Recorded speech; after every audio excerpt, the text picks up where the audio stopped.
Sir, महिलाएं और बच्चियों की सुरक्षा कोई लग्जरी नहीं है, ये आज के भारत की सबसे बुनियादी जरूरत है। और मैं साफ कहना चाहती हूँ, महिलाएं और बच्चियों के खिलाफ अपराध पर हमारा आक्रोश इस बात पर निर्भर नहीं होना चाहिए कि किस राज्य में किसकी सरकार है। अगर देश के किसी भी कोने में किसी भी बेटी के साथ कुछ गलत होता है तो वो सिर्फ उस राज्य की नहीं बल्कि पूरे देश की बेटी है। आज एक लड़की जब स्कूल या कॉलेज जाती है तो उसके माता पिता दिन में कई बार फोन करते हैं, बेटा पहुंची या नहीं, लोकेशन भेजो, ठीक तो हो। ये डर किसी भी माँ बाप के मन में नहीं होना चाहिए। हमें ऐसा भारत बनाना है जहां बेटी को आजादी मिले, निगरानी नहीं। सर, एनसीआरबी के अनुसार भारत में हर दिन 90 से ज्यादा रेप के मामले दर्ज होते हैं। सर, साल 2023 में 1,77,000 से ज्यादा क्राइम्स अगेंस्ट चिल्ड्रन के केसेस रिपोर्ट हुए। सर, ये सिर्फ स्टैटिस्टिक्स नहीं है, ये हमारे बच्चों और महिलाओं की चीखें हैं। और ये सिर्फ दर्ज मामलों की बात है, असल संख्या सर हम सब जानते हैं इससे कहीं ज्यादा है। सर, एक कड़वी सच्चाई ये भी है कि एक बार किसी लड़की के साथ कुछ लोग शोषण करते हैं और उसके बाद ज्यादातर मामलों में पूरा सिस्टम मिलकर उसके साथ शोषण करता है। सर, 2018 में दिल्ली में एक 8 महीने की बच्ची के साथ बलात्कार हुआ था। आज 2026 है। अभी कुछ दिन पहले सर मैं उस लड़की से मिली, अब वो 8 साल की हो गई है लेकिन उसको अभी तक न्याय नहीं मिला। सर सोचिए, जिस घटना को वो याद भी नहीं कर सकती उसी के लिए उसे सालों तक कोर्टों के चक्कर काटने पड़ेंगे, बार बार गवाही होगी, बार बार ट्रॉमा होगा। सर, आज देश में 3 लाख से ज्यादा पॉक्सो केसेस कोर्ट्स में पेंडिंग हैं। फास्ट ट्रैक कोर्ट्स आज भी हर जिले में नहीं है और जहां हैं वहां भी फास्ट ट्रैक न्याय नहीं हो रहा है। सर, ये 8 महीने की बच्ची का केस भी तो फास्ट ट्रैक कोर्ट में ही चल रहा है। पुलिस जांच में कमजोरी, फोरेंसिक लैब्स में सैंपल सालों सालों पड़े पड़े सड़ जाना, पीड़ित बच्चियों के लिए सपोर्ट सिस्टम सिर्फ कागजों पे होना, यही वजह है आज सिर्फ 14.3% पॉक्सो मामलों में कन्विक्शन हो पा रहा है।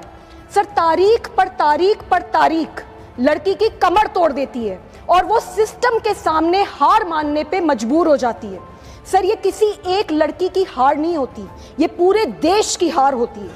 इतना सख्त कानून और इतना कमजोर न्याय ये देश कैसे स्वीकार कर सकता है। सर, 2018 में जब उस 8 महीने की बच्ची के साथ गलत हुआ था, मैं आमरण अनशन पर बैठी थी। मेरे अनशन के 10वें दिन पर छोटे बच्चों के साथ जो रेप करते हैं उनको फांसी की सजा हो, ऐसा अध्यादेश सरकार ने पारित किया था। लेकिन सर, मैं आज ये सवाल पूछना चाहती हूँ, कितने लोगों को फांसी की सजा हुई? सच ये है कि इस देश में अपराधियों को डर नहीं लगता। उन्हें लगता है कि पैसा और रसूख के बल पर वो कभी भी बेल पर या पैरोल पर बाहर आ जाएंगे। अगर सर सजा का डर ही नहीं होगा तो अपराध कैसे रुकेंगे? Until there is certainty and swiftness of punishment, nothing can change in this country. Sir, सदियों से जीबी रोड हमारे संसद से सिर्फ 3 किलोमीटर की दूरी पर एग्जिस्ट कर रहा है। सर, यहाँ 90 ब्रॉथल्स हैं और हर दिन यहाँ 5,000 जो महिलाएं हैं उनके साथ कई बार शोषण होता है। कई बार हमने यहाँ से अंडर एज लड़कियां रेस्क्यू करी हैं। सर, एक लड़की जो 15 साल की थी, जब मैं उसको वहां रेस्क्यू करने गई तो सर उसको तहखानों में छुपा रखा था। हमें 4 से 5 घंटे लग गए उस बच्ची को उन तहखानों में से बाहर निकालने में। सर, वो देखने में 32 से 33 साल की लग रही थी, पर जब हमने उसका बोन एज टेस्ट कराया तो वो 14 साल की निकली। सर, उसने हमें बताया कि वो 9 साल की उम्र में बेची गई थी जीबी रोड पे और हर दिन उसे ऑक्सीटोसिन के इंजेक्शंस लगते थे जिससे कि उसके बॉडी पार्ट्स बड़े दिखे। और सर, हर दिन कई लोग उसके साथ शोषण करते थे। जब तक हम उस पर पहुंचे तब तक sir she was suffering from several diseases. हमने उसको दिल्ली सरकार के शेल्टर होम में रखवाया सर, लेकिन वो वहां से भी कुछ दिन के बाद गायब हो गई। हाई कोर्ट तक ये मैटर गया। हाई कोर्ट ने भी अपनी पूरी जान लगाई कि लड़की को वापस ढूंढ के ला सके, लेकिन सर वो लड़की नहीं मिली। आज भी मुझे नहीं पता कि वो लड़की कहाँ है, किस हालात में है, जिंदा है या नहीं है। सर, ये हाल है देश में। और सर अब तो गली गली में जीबी रोड खुल गए हैं। ज्यादातर स्पास और fronts of prostitution rackets and ऐसे गलत स्पास धड़ल्ले से पूरे देश में खुले हुए हैं। सर मैंने कई स्पास में रेड करी है और मैं एक स्पा में जब मैं अंदर घुसी तो मैंने देखा कि वहां पर एक लड़की जो 16 साल की थी और दिल्ली सरकार की स्टूडेंट थी, वो एक कमरे में वहां पे 2 आदमी थे और उसके साथ शोषण हो रहा था। सर हम उसको वहां से रेस्क्यू करके लेकर आए, काफी सारी एफआईआर भी हुई है, काफी जांच भी हो रही है, पर sir state governments have to act on this issue. Spas have to be regulated in this country and cross gender massage has to be banned across, otherwise कानून सर सिर्फ पेपर पे रह जाएंगे। सर 9 साल तक दिल्ली महिला आयोग में काम करा है मैंने 8 महीने की बच्ची से लेकर 90 साल की दादी तक के यौन शोषण के मामले देखे हैं सर, उनको हैंडल करा है।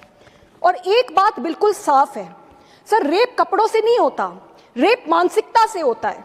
कपड़े बहाने हैं, समस्या सोच है। हम सबके घर में सर माँ है, बहन है, पत्नी है, बेटी है। अगर आज हम किसी और की बेटी के साथ अन्याय देखकर चुप रह जाएं, तो कल सर बारी हमारे घरों में भी हो सकती है। महिला सुरक्षा सिर्फ पुलिस या सरकार का काम नहीं है, ये पूरे समाज की सामूहिक जिम्मेदारी है। इसलिए सर कानून जरूरी है, लेकिन उससे भी ज्यादा जरूरी है उसका सख्त और ऑनेस्ट तरीके से इम्प्लीमेंटेशन। सर नंबर 1, पुलिस के संसाधन बढ़ाए जाने चाहिए और जवाबदेही तय की जानी चाहिए। सर हर जिले में फास्ट ट्रैक कोर्ट्स होने ही चाहिए and they should work in a fast track manner. Sir तीसरा, हर जिले में आधुनिक फोरेंसिक साइंस लैबोरेटरीज होनी चाहिए। सर आज इन लैबोरेटरीज का हाल बहुत बुरा है और इन लैबोरेटरीज में सैंपल सालों साल सड़ते रह जाते हैं। सर 20,000 की पेंडेंसी होती है। अगर फोरेंसिक सैंपल्स टाइम पे मिलने लग जाएं तो कोर्ट्स में सब कुछ फास्ट ट्रैक तरीके से होने के चांसेस हैं। So we have to focus on this sir. 4th sir, child welfare committees को संसाधन मिलने चाहिए। आज चाइल्ड वेलफेयर कमिटीज सिर्फ कागज पे हैं, कुछ डिस्ट्रिक्ट्स में तो एग्जिस्ट भी नहीं कर रही हैं, ना उनके पास कोई स्टाफ है, ना ही उनके पास कोई संसाधन। We need to work on that sir. Sir public prosecutors की संख्या और जवाबदेही दोनों तय होनी चाहिए। सर हमने दिल्ली महिला आयोग में रेप क्राइसिस सेल के अंडर हर पब्लिक प्रोसिक्यूटर के साथ हमने स्टाफ दिया था सर, और उसके चलते हमने लाखों लड़कियों को विक्टिम कॉम्पनसेशन दिलवाया, क्योंकि पब्लिक प्रोसिक्यूटर एक अकेला इंसान कितने केसेस हैंडल करेगा। They also need support, they also need our entire system to stand behind them so that they can fight for the cause of that girl. Sir जो लोग गवाही देते हैं उनकी सुरक्षा भी सुनिश्चित होनी चाहिए। सर रेप सर्वाइवर्स के लिए रिहैबिलिटेशन लॉ होनी चाहिए so that their social, psychological, educational, skilling, livelihood needs are met. और सर पुलिस स्टेशन से लेकर पब्लिक स्पेसेस तक सीसीटीवी की कवरेज बढ़ानी चाहिए। और सर सबसे ज्यादा जरूरी, किसी भी नेता या अधिकारी पर अगर कोई लापरवाही करे तो उस पर सख्त से सख्त कार्यवाही होनी चाहिए। सर मैं निर्भया की मां से मिली थी और मैं उनके संघर्ष को सलाम करती हूँ। सर उन्होंने एक बात मुझे बोली थी जो मुझे सोने नहीं देती कभी कभी। उन्होंने मुझे ये बोला था कि कभी कभी उन्हें लगता है कि अगर उनकी बेटी जीवित होती तो वो ये जो न्याय पाने की जिल्लत है हमारे देश में, इसको कैसे सह पाती।